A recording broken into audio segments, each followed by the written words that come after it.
You find yourself wondering what it takes to become an adventurer in the magical lands of Dungeons and Dragons. You think that it's as easy as picking up a sword, a shield, or perhaps a staff and waving it around, hoping to simply make something happen along the way. Well, you found yourself here at the doorstep of tnhUnity, where it's said to be easiest to find your footing and learning about the realms of adventure. So, what can we teach you today?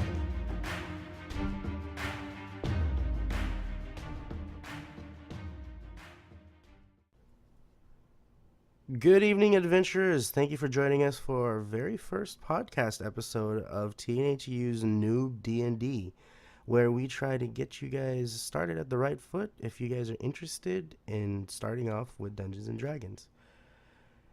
We'll go ahead and cover the introduction today and tell you guys what Dungeons and Dragons basically is. Nothing too nerve-wracking, just a little FYI on the game and the roles of Dungeon Master and player. Next time, we'll dive deeper into an easy-to-understand primer of rules to get you started learning your way in many rules of play in D&D's 5th edition. What is Dungeons and Dragons? Well, I'm glad you asked, because Dungeons and Dragons, abbreviated as D&D or D&D, is a tabletop role-playing game where the ones that play are pretty much just telling a story together. There are no winners nor any losers, just simple hanging out and casual fun around the table, contributing to an overarching story. D&D's 5th edition is actually one of the most user-friendly and easiest to get into when it comes to Dungeons and Dragons in general, because Wizards of the Coast decided to not really exactly get rid, but simplify all the complexities of what made Dungeons and Dragons a little bit intimidating to get into. Nonetheless, there are a lot of rules to still consider when it comes to learning Dungeons and Dragons 5th edition anyway. So, how does it work? Now, the first thing I want to discuss with you guys are the roles of a Dungeons and Dragons table. The first role that I want to discuss with you guys is the Dungeon Master, or the DM. This is the person who pretty much leads the storytelling. This is the person who judges and referees the entire table, and they're also the ones that pretty much drive the story forward by translating what the players want to do with the situation that they're given. Now, the most important part of the DM's role is to be able to accurately describe or paint a picture of the scenario that the players are in. That way the players can take that information and do whatever they please with it. Now, on most occasions, DMs may even take their own rules into consideration, and this is where we can simply say that DM rules are above 5th edition rules. The general idea here is that the DM should be fair, and for the most part, starting DMs will most likely fake it till they make it or wing it to win it, since the rules are so extensive. You wouldn't want to stall getting into the game just because your DM has yet to master all the rules. So, for players who are well versed in the rules, please consider that some things are left to the DM's discretion. Now, the rest of the group on the table are called players, not to be confused with their player character or the PCs. And for the most part, these guys are you, the listeners, and you are the reason this handy guide exists primarily, to get you off on the right foot and how to start off your D&D campaigning adventures. The role of a player is to take the information that your DM gives you and do anything within a certain amount of reason, while role-playing their player character, or PC. This literally defines open sandbox to its finest. There are pretty much no restrictions. Now, the job of the DM, as I said before, is to be able to translate what the players have decided to do within their plans to keep the story flowing. Now, this is an important part for you DMs, because this could take a turn for the unexpected. You never know what your players are thinking. Sometimes you don't expect it, and you just gotta roll with it. Now, finally, to keep things clear between players and their PCs, be sure to let everyone know on the table who it is that's speaking, you or your character. Some players don't know how to speak in a different voice and may give others a hard time to discern who's speaking within the game. Intentionally doing so may prompt a totally different playing theme called metagaming, which is a topic for another time. What about all these dice I have? Now, first things first, dice are abbreviated by most people as D plus a number. For example, when I say D20, this means I'm talking about a 20-sided die. Now, if you see or hear a number before that formula, this means that you need to roll that many of that one die. Now, for example, I say 2d8. This means I want you to use two 8-sided dice. I'm sure you've gotten yourself some dice or borrowed some from your DM or a friend. So the question is, when do you get to use these fancy little plastic polyhedral shaped things?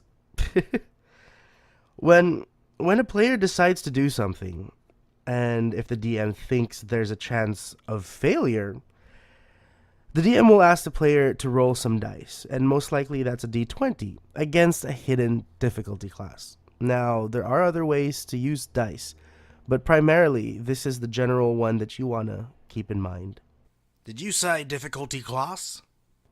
Yes, the difficulty class, or DC, as abbreviated by most people, will be secretly decided by the DM when asking you to roll. This determines how hard something is to do. DCs can range from a very easy task rated at 0 and a nearly impossible task rated at 30. I know 30 is a little overkill, but remember, you still have to add proficiency bonuses from your character sheet to those rolls. Your PC is definitely good at something, for sure. Other than these kinds of scenarios, you'll need to roll more dice in combat, healing, and some other things as well, and we'll get there next time. What about those natural 20s I hear about? Well, a natural 20 is a d20 rolled to yield a 20. Simple as that. Natural just means that it got to 20 without using any of your proficiency bonuses added to the roll just yet. This assures a success and occasionally a great thing to happen in relation to your success. In contrast, though, there is also a roll called a natural 1. This is the polar opposite. You fail miserably. This can potentially mess things up for you. For example, while attempting to open a locked door, you roll a natural 1. The lockpick snaps and gets lodged in the keyhole.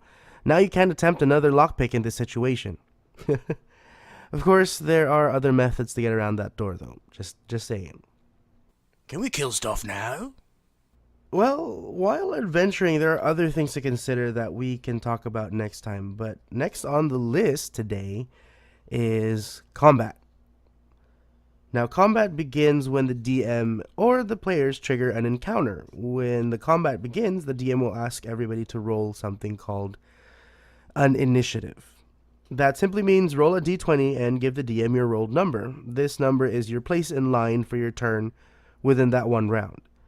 The DM may or may not tell you when the monsters will attack, but you could take note during your first round of turns.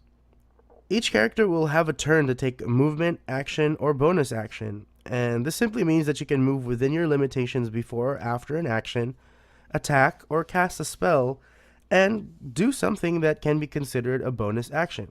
Now, here's a little guide to all the things you could do within your turn from GitHub, and all the credit goes to the respective authors. I'll place the link inside the blog post, as well as a description on this podcast episode.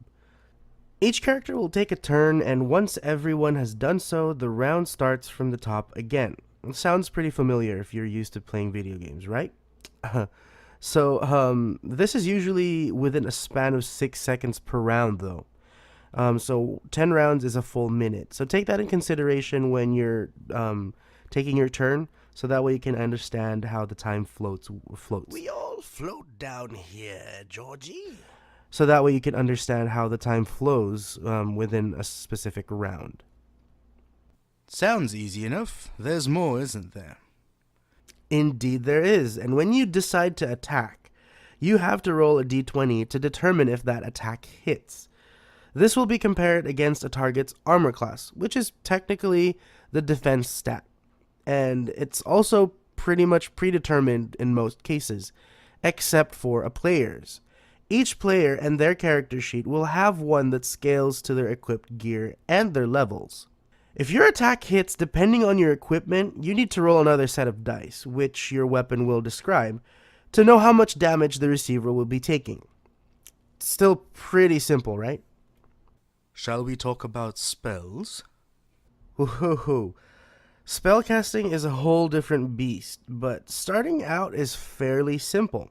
Basically, you equip skills that your character specifically knows during a resting phase, and you have spell slots that you can consume, something like ammunition for the spells you want to cast. Each spell may come with a cost. You might have to speak it out, perform a gesture, or have a specific item in your inventory to be able to cast a spell. Some spells allow for a ritual to be cast instead of the cost mentioned above, but this literally takes time. Spell ranges vary per spell, and generally speaking, though, the spells are fairly detailed, and most people don't really memorize their spells, and instead they'll have some sort of reference to look to when casting a spell. Even some DMs still require their players to explain how their spell works. Everything you need to know about a spell will be found on that spell's description, so keep them handy, whether it's the player's handbook or the Gale Force 9 cards that they have, or an app for the most part. Anything will do as long as it has all the description there. So, can we die in this game? You definitely can, so watch out when your HP drops to 0. You are incapacitated until one of a few things is done. Generally, at the beginning of all of your turns, you need to do a death saving throw, meaning you have to roll a d20 on each of your turns to get a 10 or higher, and you need 3 successes to live. Other characters can also help you out here by healing you with a spell or something along those lines. But now, if you fail 3 times before getting back on your feet, you will die permanently. Kind of. You may lose your character altogether. Enemies that will continue to attack you can kill you within 2 attacks. And you're probably wondering why not 3? Well, because attacks received while you're prone are critical hits and are considered 2 failures instead of just 1. So in other words, you get 2 and 2. Technically, you got 4 points of fails right here. But we can get into the whole critical stuff some other time. So anyway, unless your character is disintegrated, completely crushed, or something similar, players may still be able to resurrect you by various means. They simply need to have something to work with. So that's what I mean by when you die permanently, it's kind of permanently. Yeah. Is that it? For now, well, tonight's helping is just to whet your appetite for D&D and show you how simple it is to get started. So stay tuned, guys, for more next time, and do chime in for any questions you may have as starting out as a D&D player. Just to remind you folks, this guide, this series in general, is made for the player who's intimidated to start and just wants to get in but doesn't know how to do that. So if you're looking for any DM guides, there's a lot of other people out there. Matthew Colville is out there. Matt Mercer is out there. God, so many different people have resources out there for the DMs. The reason why I started this is I wanted to do a really quick, just let's get started without any complexities and intricacies to get you guys all intimidated and say, never mind, I have no time to do this. All right? So next time, I want to go ahead and do a basic overview of the primer of rules that I concocted over the year of me just studying the rules along with a group of friends and the campaigns that got me going. So I hope you guys found this helpful, and stay tuned next time for that rule primer. In the meantime, make sure you look for a DM, get some dice, or make a character. If you need help with any of that, let us know too. So until next time, guys, have a great night.